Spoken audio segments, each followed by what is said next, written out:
Encore Theater's one-act production of Censored. This is a competition piece that will be performed on Saturday as a part of the one-act festival. We will, after the show, we will have a talk back, which you are welcome to stay for. We will give people who would like to depart some time to depart, and then we will have a talk back not only about the show that you've seen, but also about the topic, which is censored.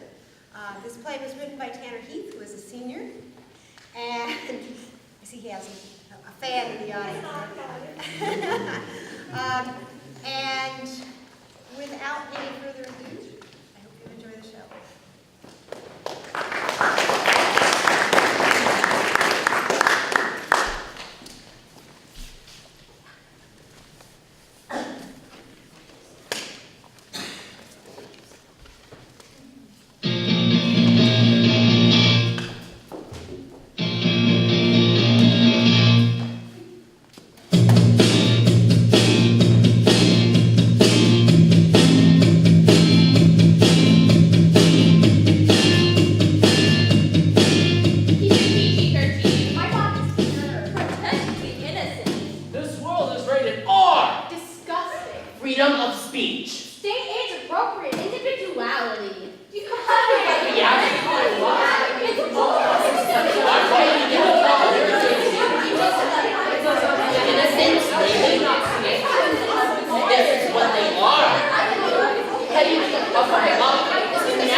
Welcome, ladies and gents. Step right up to the carnival tent. Ladies and gentlemen, one and all. Cats and dogs. Once a show has begun, there's very little anyone can do to stop it from completing its course. However, there are those who try to stop it before it can even begin. We've all dealt with a higher power trying to put restrictions on us. Theater programs across the country have had to deal with their school banning certain shows, and there's very little that can be done to stop this. The higher-ups have their reasons, whether it is due to offensive material or their own personal opinion. This is censorship. Censoring is defined by the Merriam-Webster Dictionary as to examine, in order to suppress or delete anything considered objectionable. And we are expected to comply with what they tell us, because they're the higher power. But like I said, once a show has begun, there's very little anyone can do to terminate, and conclude, block, call, cease, finish it. Thank you all for coming here tonight to meet with us. Our show tonight will focus on censorship, mostly in theater and why it may occur. It also presents solutions to each scenario that demonstrate what a show may look like if indeed censored. I am warning you now that this show contains controversial topics, graphic ideas, sexual themes, and language that may seem vulgar to some. Please turn off all phones. And there's absolutely no recording of the piece you're about to see. If word got out of such a meeting, we would all be arrested. And I, fired. We start on a lighter note, for those of you in the audience who are not well in tune with the world of theater. This story comes from a book. This book and its movies are still very popular today.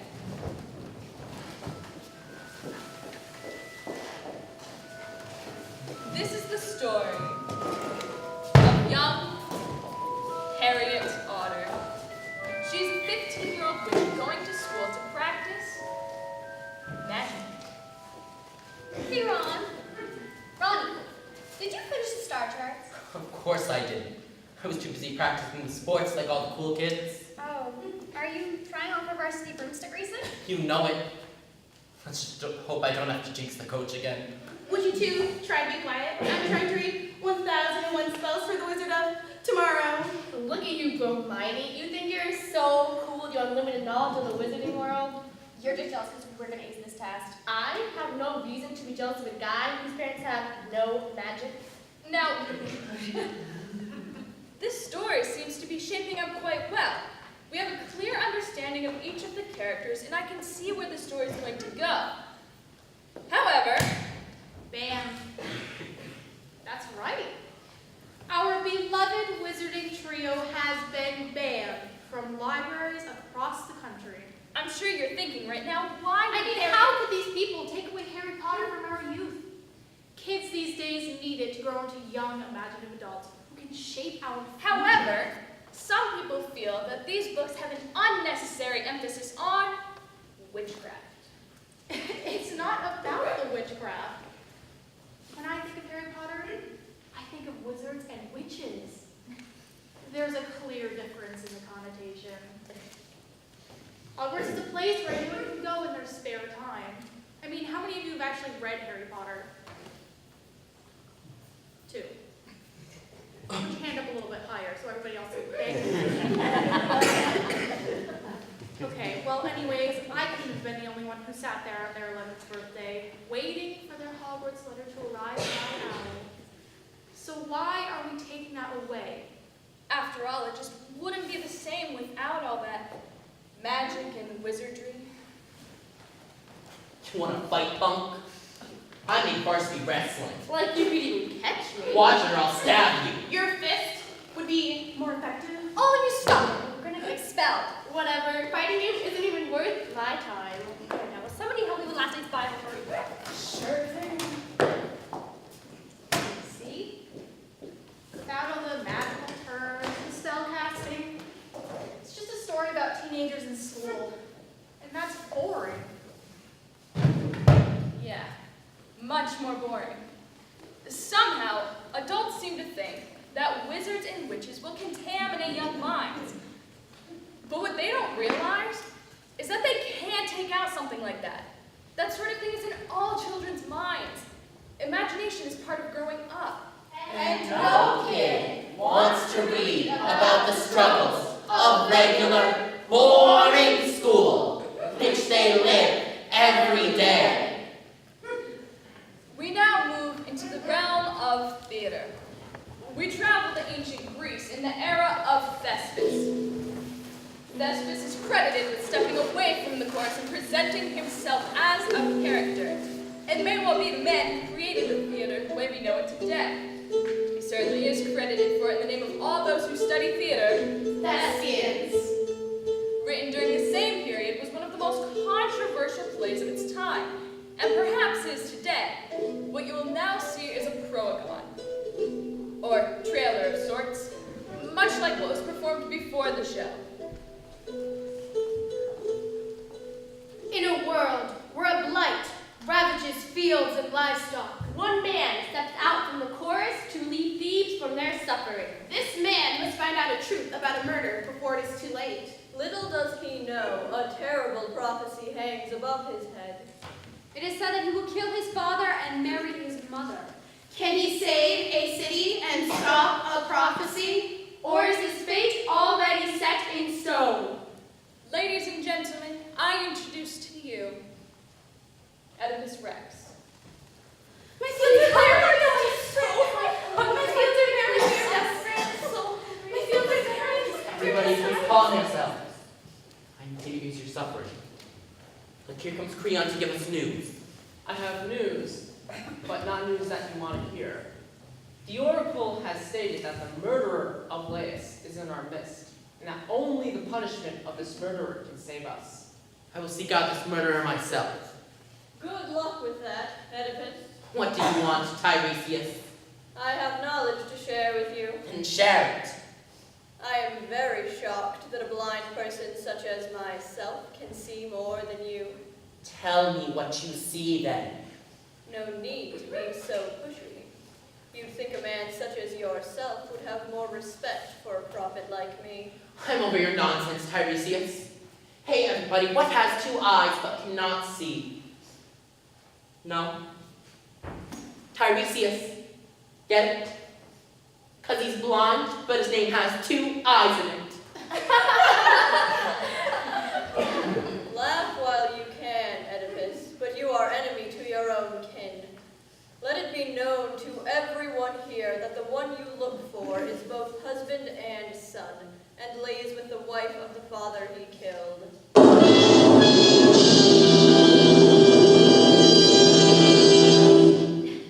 Don't blame me, Tiresias. It's not like I married my mother.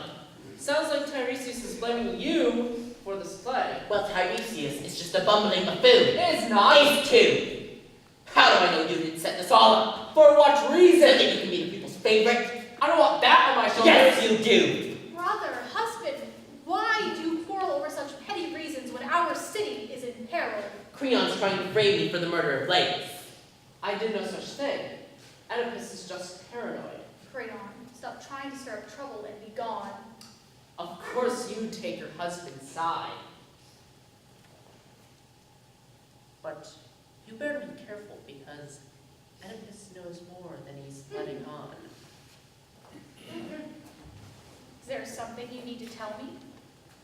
Tiresias said that the murderer of Laius laid with the wife of the father he killed. That would mean that if I did indeed kill Laius, which is impossible, you would be my mother.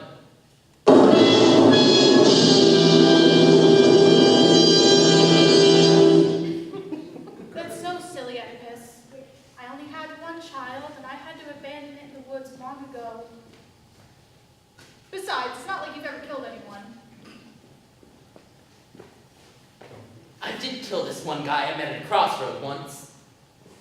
But it couldn't have been Laius. This man only had a small army, not a large army like a king would have. That's so weird because Laius was killed at a crossroad shortly before you arrived. King Polybus of Corinth is dead. How did he die? They say he died of natural causes. My father has died. Natural causes. That means the prophecy can't be true after all. The prophecy about you killing your father and marrying your mother? That is very true. How can that be? Because Polybus wasn't actually your father. You were found in the wild, with hands and feet bound. You were brought to him, and he adopted you. Where is the man that found me? Maybe you should just forget about all this foolishness. No, I'm so close to finding out the truth. I fear you may find something terrible.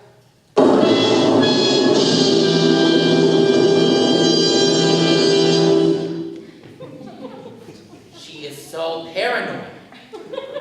Is she? Or is she right? After all, you did kill a man at the same crossroads where Laius was killed. It's just a crazy coincidence. Is it? Is it? Jocasta got rid of a child once, and you were found abandoned. Maybe I did kill Laius. My father.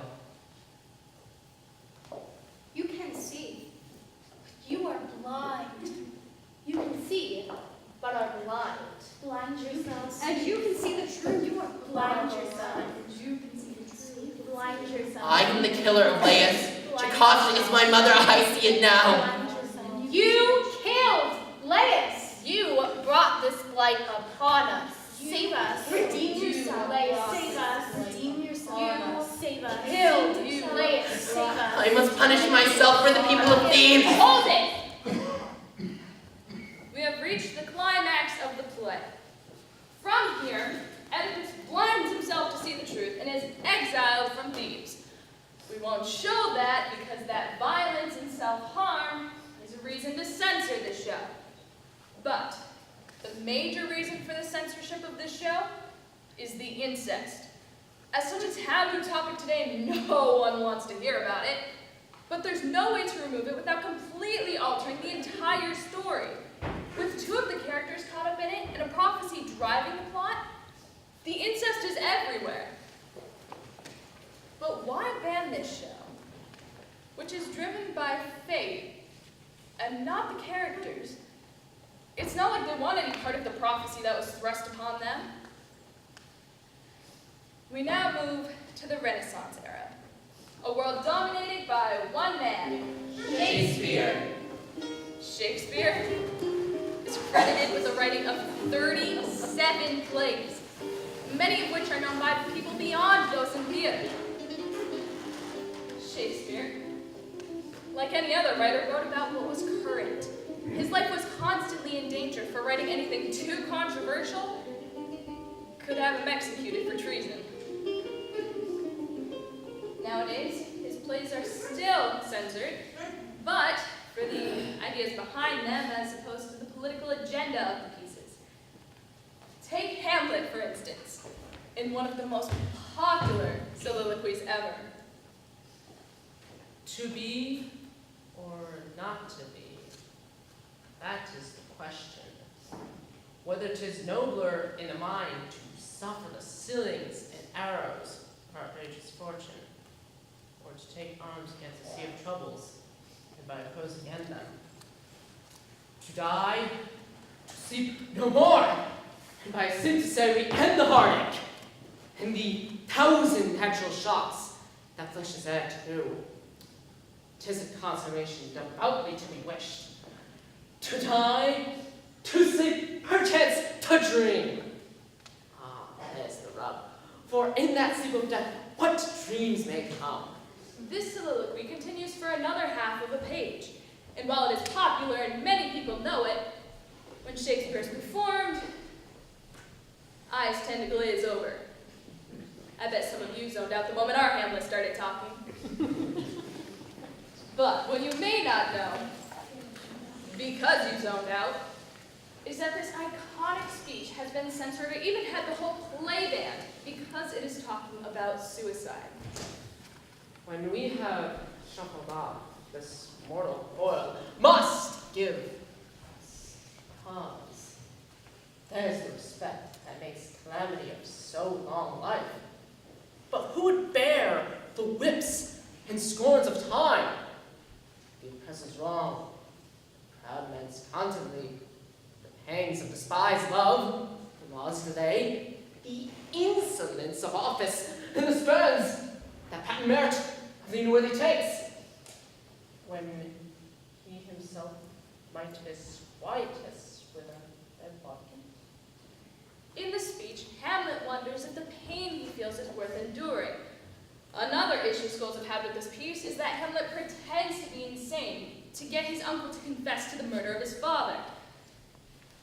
Throughout the play, Hamlet's actions become more and more erratic, causing both the audience and Hamlet to question whether or not he's actually as sane as he originally believed.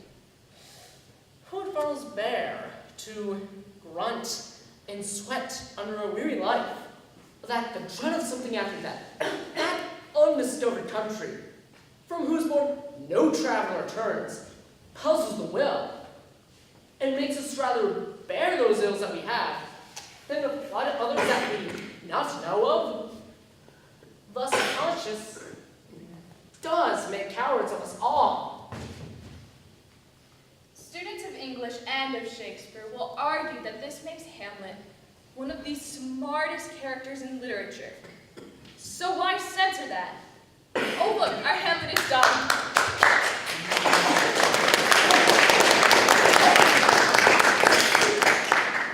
One man attempted to censor Shakespeare's shows, and in doing so, created a new term for censorship.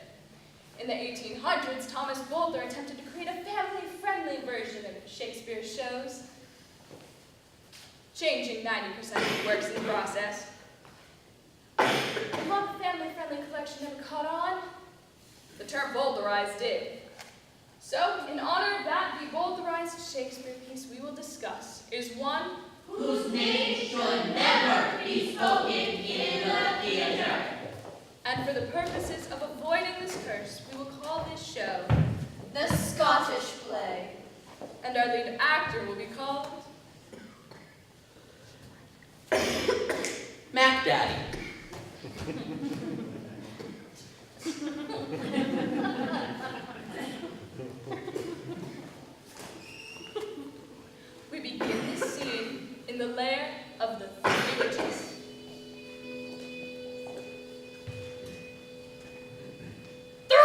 grinded cat hath mewed. Thrice and once the hedge pig whined. Harp your cries, 'tis time, 'tis time. Round about the cauldron go, in the poison entrails throw. Double, double, toil and trouble, fire burn and cauldron bubble.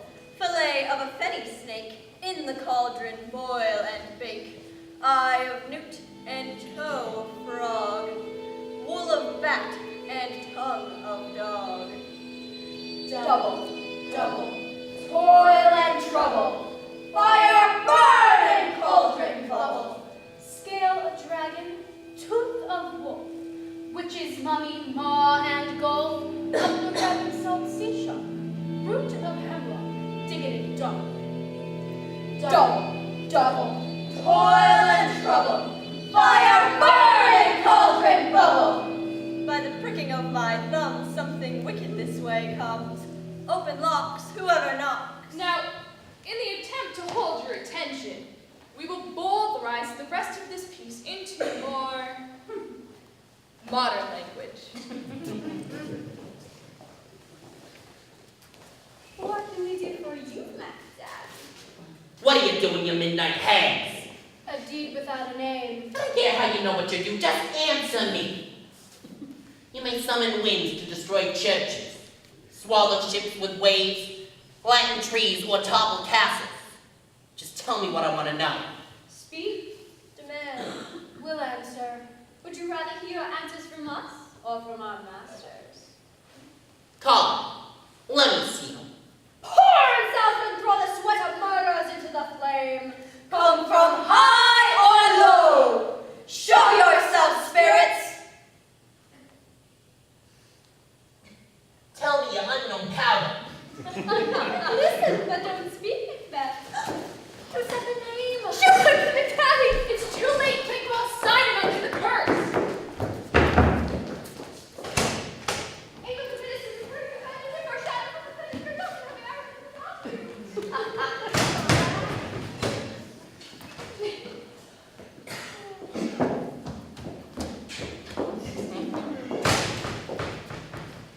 As you can see, the Scottish play is heavily influenced by witchcraft. Hence the ban. It is believed that Shakespeare used actual spells in this piece. Now it is said that the witches were angry with this and cursed the show, attempting to stop its production. To say the name of the show or the main character when not in the performance of the show is bad luck. But when it happens, you have to perform a cleansing ritual like our actress just did. In fact, legend has it that an actor died in one of the first performances, as a real knife was used in place of a prop knife during a fight scene. Talk about censorship. Shakespeare's shows, they had everything. Murder, Insanity, witchcraft, Elizabethan vulgarity, mild incest. yet he is the most performed playwright of all time. Many of his works are taught in schools, and if they are deemed appropriate for the classroom, Why then are they not appropriate for the stage? we now move ahead to the modern period. In today's world, we grasp to the big names. Yet anyone, Can catch. their 15 Minutes of. fame. This next topic is something that will surely corrupt the minds of all in the audience. It is the Prohibition era. The gin is cold. And the piano's hot. Welcome to Chicago. Cicero, Lipschitz, Pop, Six, Swish. Cicero, Lipschitz, Pop, Six, Swish. Cicero, Lipschitz, Pop, Six, Swish. Cicero, Lipschitz. He had it coming. He had it coming. He only had himself to blame. If you'd have been there, if you'd have seen it, I bet you would have done the same. Ladies and gentlemen, I present to you the three merry murderesses of the Cook County Jail. So what are you in for? I stabbed my husband. And that's all there is to it? Well, no. I was making us some dinner, as I always did on Friday night. It's my special little treat for us making it through the week. Then he came stamping and screaming. You've been screwing the milkman, haven't you? I know what you've been up to. You've been screwing the milkman! And he wouldn't stop yelling, so I stabbed him. I stabbed him 10 times. The media was all over it like vultures. How did you feel afterwards? It felt pretty damn good. I got that rat out of my life and could move on. Of course, I didn't tell any of that to the reporters. Again, pretty good story. Very deep. However, some people find the choice of outfits too edgy.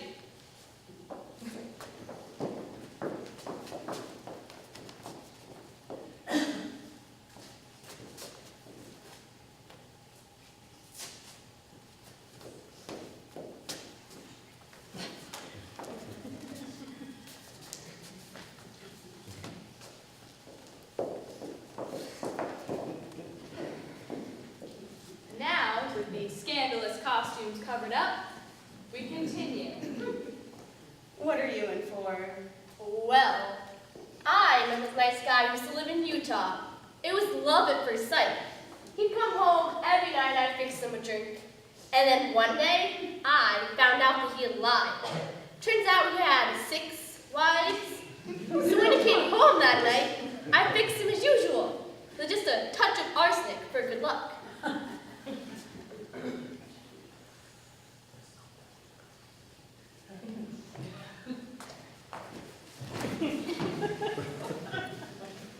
The murder is also a big turnoff. Perhaps we lighten the sentencing of our murderesses. Ladies and gentlemen, I present to you the 3 merry thieves of the Cook County Jail.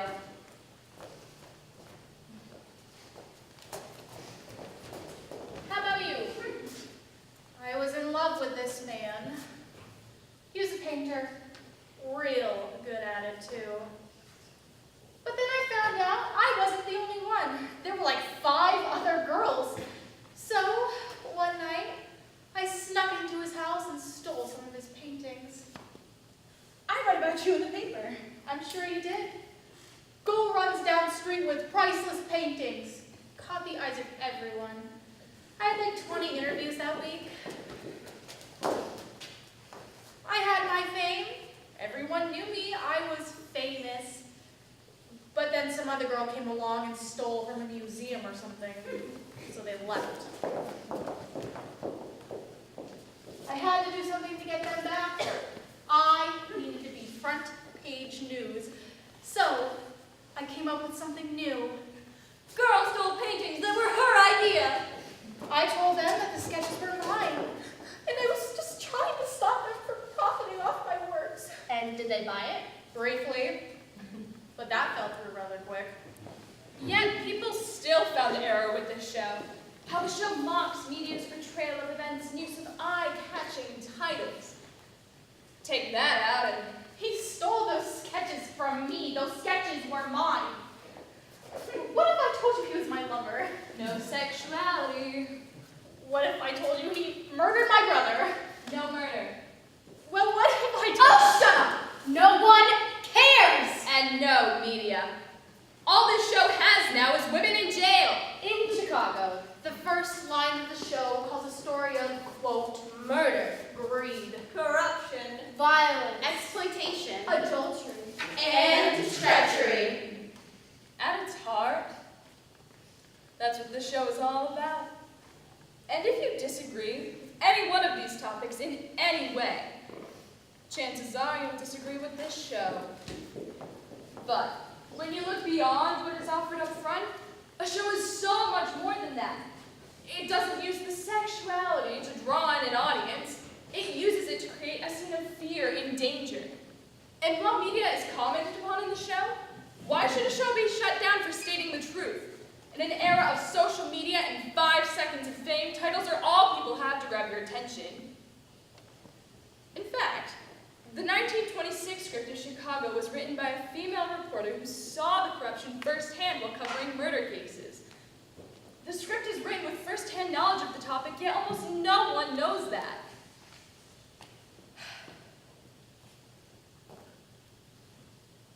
A more well-known topic for everyone out there is fairy tales. The Grimm brothers, Jacob and Wilhelm, wrote many of these stories down in collections known as Grimm's Fairy Tales. However, the original name for these collections was actually Children's and Household Tales. But these stories are far from child-friendly. Many include Violence. Sexuality. Or graphic elements. that people like to ban. We will look at Cinderella. One of the worst of the tales.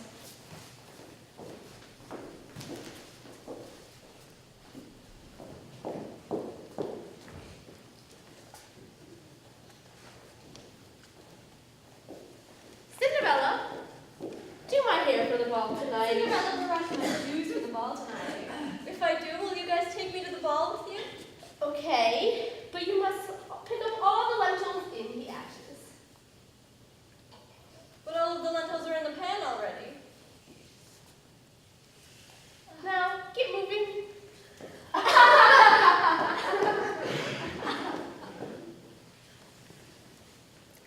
That won't be too difficult with some help from my army of birds.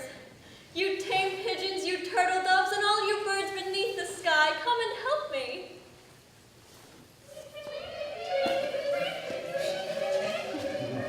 Pick up all of the lentils and put them in this pan for me.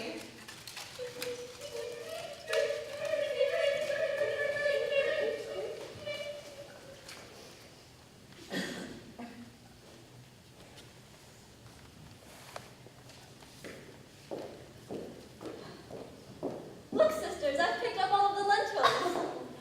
You thought we were serious. We never take you to the ball with us. You're a filthy embarrassment.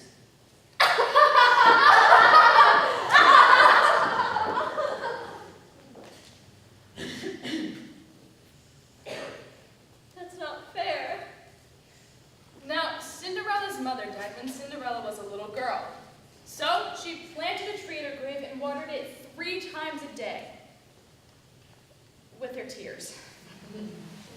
It soon grew and granted Cinderella's every wish.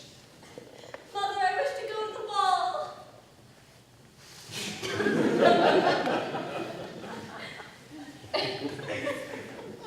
Dress?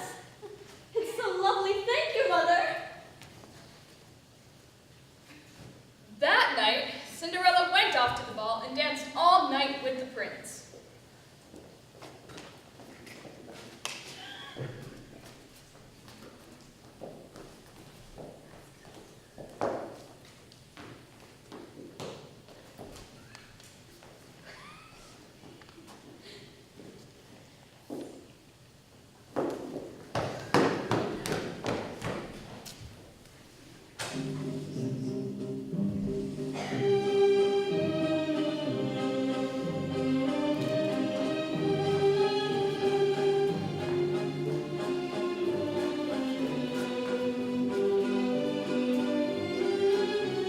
But when he asked to escort her home, she fled him, jumping into a chicken coop.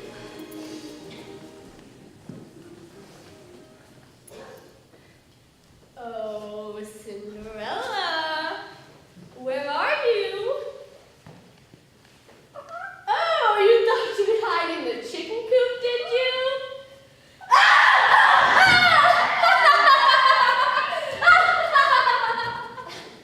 Cinderella?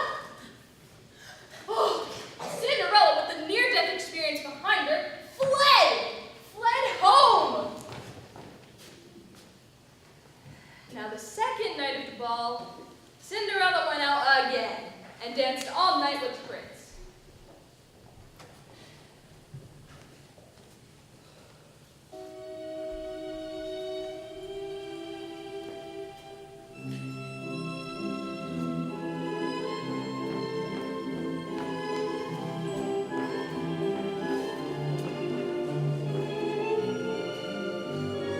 again, he asked to escort her home, but this time, she scurried up a tree.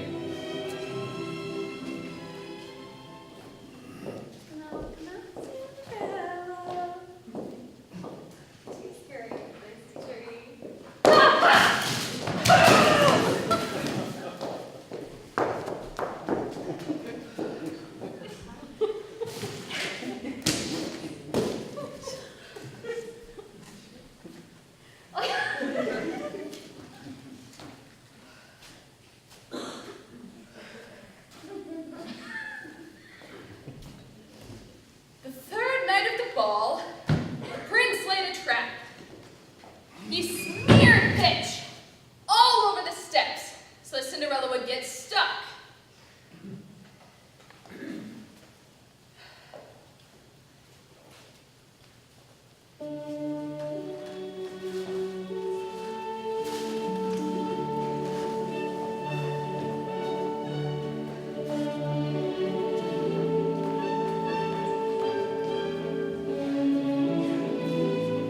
He asked again, but she fled him again, and lost a slipper as she did so. But she ran free.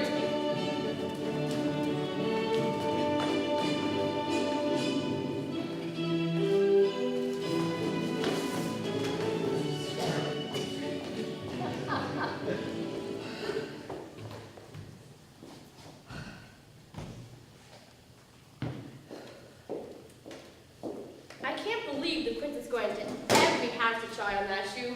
He should have just come here. It's obviously going to fit me. Thank you. I think it's too small. Oh, well, we'll just have to cut it down to size. Give me your foot. My toe! Don't worry, you won't need it when you're queen.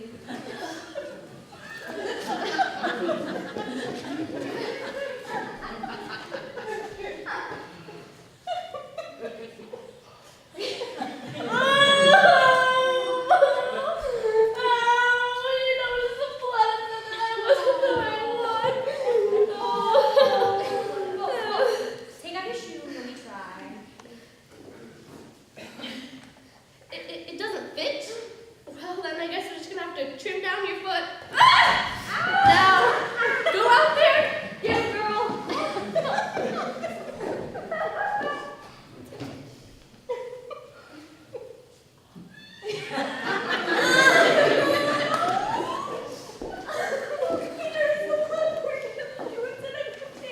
Oh, well, I don't want that bloody shoe. Give it to Cinderella to throw out.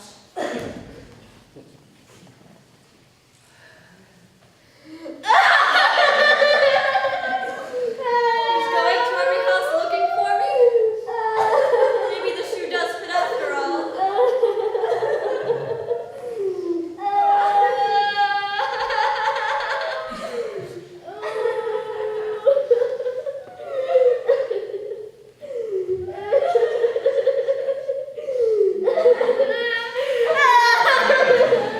And don't think you two are going to get off so easy. Bird Army attack!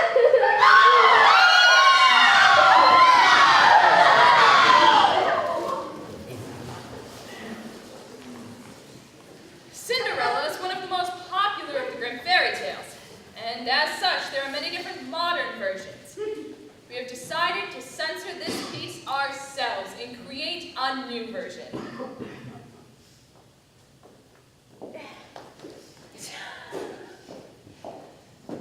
I'm going to prom. No, you're not. You haven't finished all of your chores. I'm going to do nothing to wear.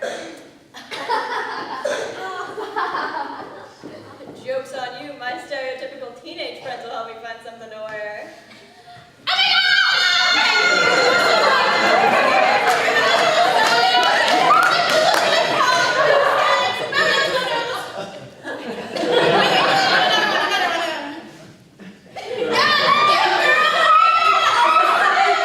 Oh my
that night, Cinderella went off to prom and danced like her life depended on it.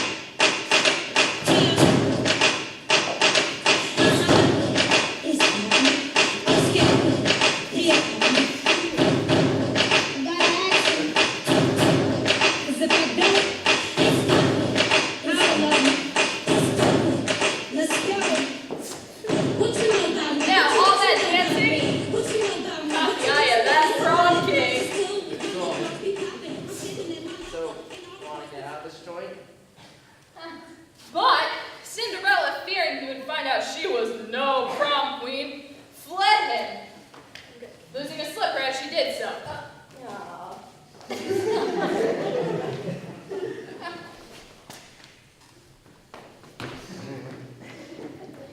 The next day, the prom king went in search of the lovely prom queen, with only a shoe to guide his way.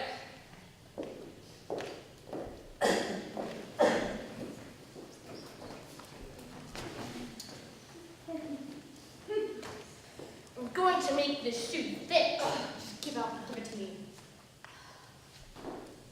Go on, you flippin' shoe! Come on, it's not gonna fit you. I bet it would fit me. No, it won't. Yeah, it will. It's mine.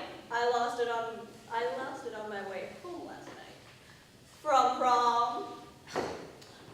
Well, we're never gonna know now, are we? You think that will stop me? Well, what are you gonna do?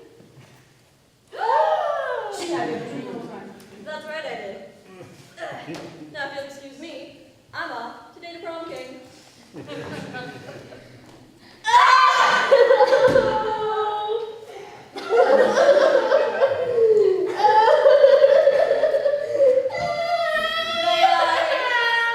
Please go for it. Stereotypical teenage girls at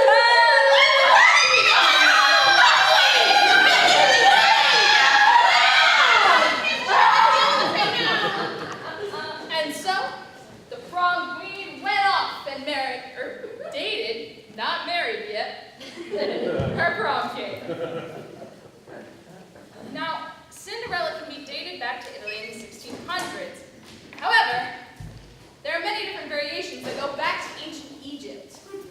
Some having a curfew for Cinderella. Or a magic pumpkin carriage. Or jewelry instead of a slipper. But by far, The most violent is the Grimm Brothers version. The Grimm brothers' stories have some element that would make parents hesitant to show children. However, through making these stories child-friendly, other questionable elements have made it through. We now move to a show so controversial yet well-known. A show that gives everyone who watches it a new look on life.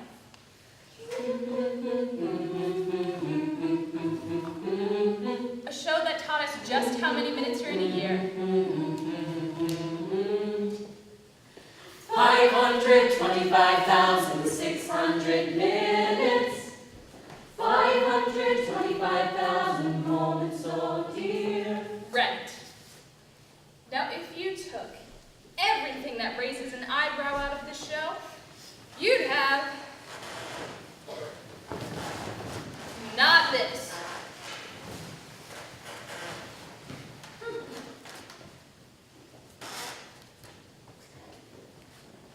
You'd have this. So, to show this piece, we will start by adding things in. Enter Mark and Roger. Mark lives with his best friend Roger in New York City in the late 1980s. They have not paid their rent in a year. That is the first issue schools have had with this piece. And while the actors continue to describe the story, I will count for you every time a point has been made by a school who are trying to ban this show. Their friend Collins plans to surprise him at their apartment, but is mugged and left to die. 2. Violence. Collins is found wounded by Angel, and they immediately fall in love. 3. Male homosexuality. Roger meets his neighbor Mimi and finds out that she is an exotic dancer. 4. Prostitution. Mimi enters Roger's apartment and flirts with Roger. Mimi also loses her drugs briefly. 5. Drugs. Mimi, Angel. Collins And Roger, all have HIV. 6. Sexually transmitted diseases. drag queen. 7 cross-dressing. Who comes into some money by helping out with a pesky dog. 8 animal cruelty. Mark's ex-girlfriend, Marie, is a singer. Who is a protest artist? 9 civil disturbance. Who is currently dating Joanne? 10 female homosexuality. Mother!